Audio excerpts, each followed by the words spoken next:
Russian President Vladimir Putin has updated Russia's nuclear doctrine, making it easier to justify a nuclear strike. This change, announced on Tuesday, allows for a nuclear response not just to nuclear attacks, but also to conventional ones threatening Russia or its ally Belarus. Analysts say it significantly lowers the bar for using nuclear weapons. Previously, Russia's 2020 doctrine permitted nuclear strikes only if the state's existence was at risk. The new framework broadens this to include conventional attacks that pose critical threats to sovereignty or territorial integrity. This move follows Ukraine's deep strikes into Russia, using US-made ATACMS missiles reportedly approved by the Biden administration. Moscow has warned for months that allowing Ukraine to use Western-supplied missiles against Russia could drag NATO into the war. Foreign Minister Lavrov called this a new phase of Western aggression and claimed US personnel likely helped coordinate the attacks. However, Lavrov insisted Russia is committed to avoiding nuclear war.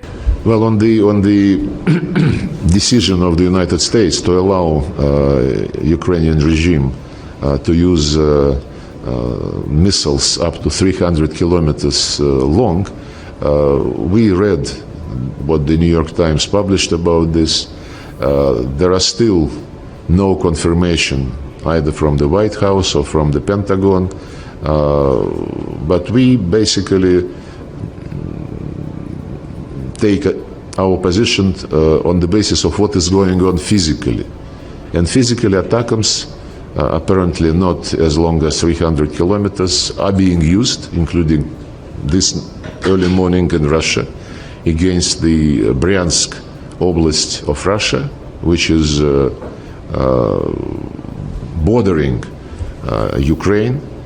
And we proceed from the understanding that this is happening, and that any modification of ATACMS cannot be used without American experts and instructors, including satellite data, including programming and targeting.